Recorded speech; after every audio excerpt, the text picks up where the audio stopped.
अस्सलामुअलैकुम ऑल, कैसे सब ठीक है। उम्मीद आप सब ठीक होंगे। आज जो हमारी क्लास है, जो हमारा आज लेक्चर है, वो मैट्रिक क्लास चैप्टर वन के जो एमसीक्यूज़ हैं उसे हम इंशाल्लाह ताला सॉल्व करेंगे। और आपकी क्लास जो मैट्रिक क्लास जो न्यू किताब है कंप्यूटर की, उसका पेज नंबर 18 आज हम इंशाल्लाह डिस्कस करेंगे। जो एमसीक्यूज़ हैं जिसमें बच्चों को काफ़ी मुश्किलात होती है, इसका राइट आंसर क्या है, और नई किताब भी है और इसके कहीं सॉल्यूशन मिलना भी थोड़ा सा मुश्किल है, क्योंकि अभी नई किताब है, सॉल्व कहीं मुश्किल से मिल जाती है। तो आज मैं इंशाल्लाह ताला जिससे मैं डिस्कस करूँगा जो एमसीक्यूज़ तमाम है उसे हम इंशाल्लाह ताला आज सॉल्व करेंगे। Okay, matric class computer science की न्यू किताब है।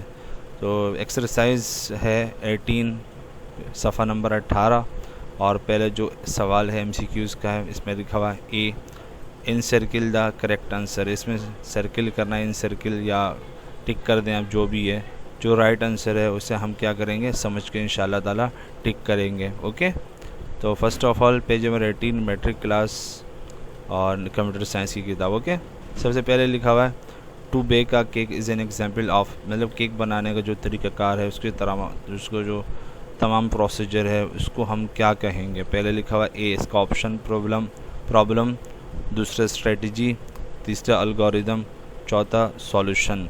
तो प्रॉब्लम मतलब कोई परेशानी, कोई मुश्किलात हो, स्ट्रेटजी एक लाएहमल, एक जो स्ट्रेटजी मतलब क्या तरीक़ाकार होना चाहिए, अलगोरिदम मतलब स्टेप बाय स्टेप इंस्ट्रक्शन या स्टेप बाय स्टेप रूल्स वगैरह, सॉल्यूशन हल।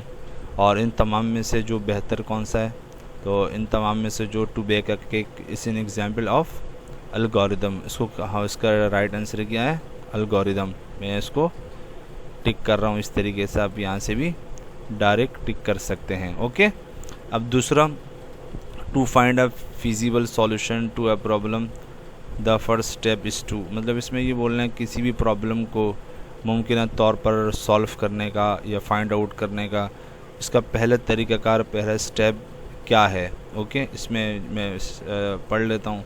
ऑप्शन ए में लिखा हुआ है एस्टेब्लिश स्टार्टिंग पॉइंट। ओके, दूसरे फाइंड अवेलेबल सॉल्यूशंस, तीसरा लिखा हुआ है सी लिखा है क्रिएट अ स्ट्रेटजी, और डी में लिखा हुआ है identify and analyse the problem. इसमें जो डी है ये क्या हो जाएगा राइट। ओके, सर्किल मैप बनाऊंगा थोड़ा सा, ये जो इसके अल्फ़ाबेट वगैरह वो आपको नज़र नहीं आएंगे, इसलिए मैं टिक कर रहा हूँ। ओके, इसमें जो इसका अभी सबसे पहले जो भी प्रॉब्लम हो उसका पहला स्टेप क्या आइडेंटिफाई, मतलब उसको देखना है कौन से किस तरीके का जो प्रॉब्लम है उसको आइडेंटिफाई पर ढूंढना है, आपको आइडेंटिफाई करना है, और उसके बाद एनालाइज, उस पर तज्जिया वगैरह करना है उस जो भी आपका प्रॉब्लम हो। तो पहला स्टेप क्या होना चाहिए आइडेंटिफाई। इसके बाद मैं तीसरा पढ़ रहा हूँ,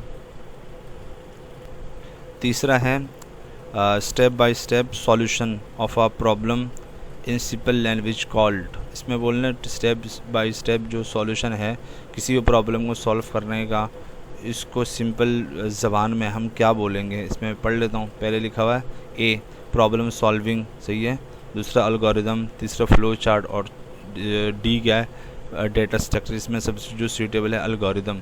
अब किसी भी चीज़ को हम किसी भी प्रॉब्लम को सॉल्व करने का, जो भी हम प्रॉब्लम सॉल्व करेंगे या कोई भी प्रॉब्लम कभी सामने आती है तो अलगोरिदम आपको step by step instruction provide करता है, या जो भी आप काम करते हो जो आपके लिए मुश्किलात आसान हो तो उसके लिए हम अलगोरिदम लिखते हैं अपनी वर्डिंग्स में, किसी भी सॉल्यूशन के लिए स्टेप बाय स्टेप हो। ओके, अब इसमें लिखा हुआ है चौथा लिखा हुआ है dash shows the logic of program graphically.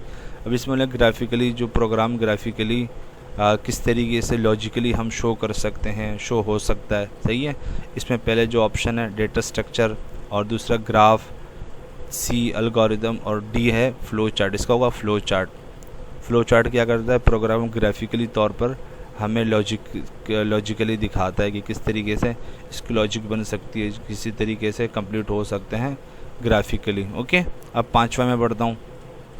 पाँचवें में लिखा हुआ है dash symbol is use for input output in flow chart. इसमें बोलने के इनपुट आउटपुट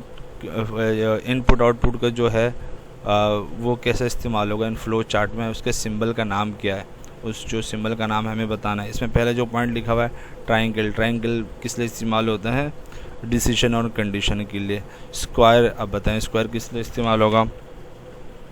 स्क्वायर प्रोसेस के लिए इस्तेमाल होता है। ओके, पैरेललोग्राम किस लिए इस्तेमाल होगा? इनपुट आउटपुट के लिए ये इस्तेमाल होगा पैरेललोग्राम। ओके, इसका राइट आंसर पैरेललोग्राम है, सी ऑप्शन। ओके, अब छठा, elements of dash data structure are not connected sequentially.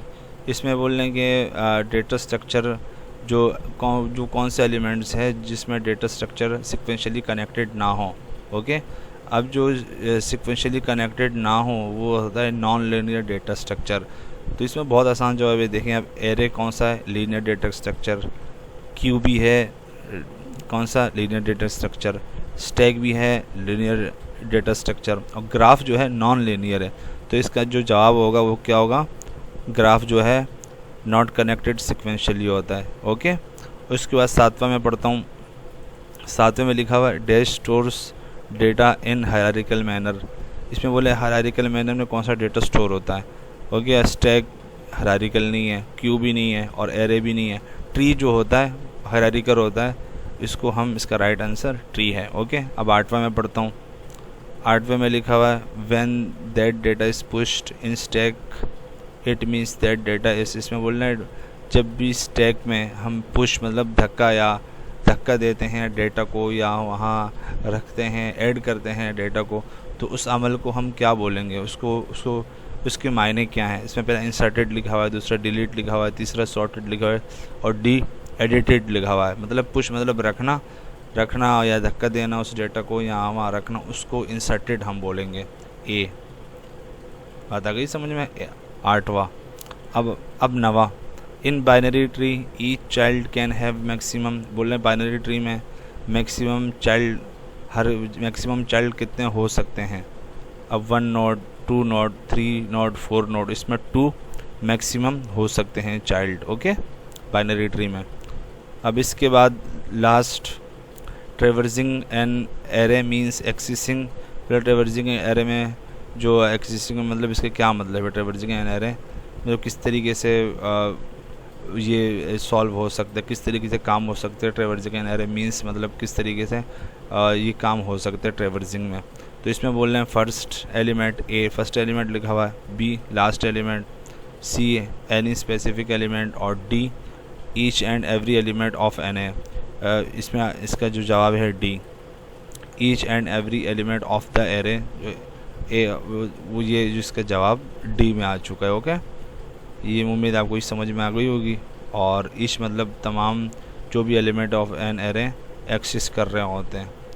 तो मेरे ख्याल से आपको उम्मीद है ये वीडियो समझ में आ गई होगी। अगर ये समझ में आ गई तो अपने दोस्तों वगैरह से भी शेयर कर लेना कि उसको भी फ़ायदा हो जाए जो मैट्रिक क्लास में पढ़ रहे हैं। ओके, अस्सलाम वालेकुम रहमतुल्लाहि व बरकातुहू।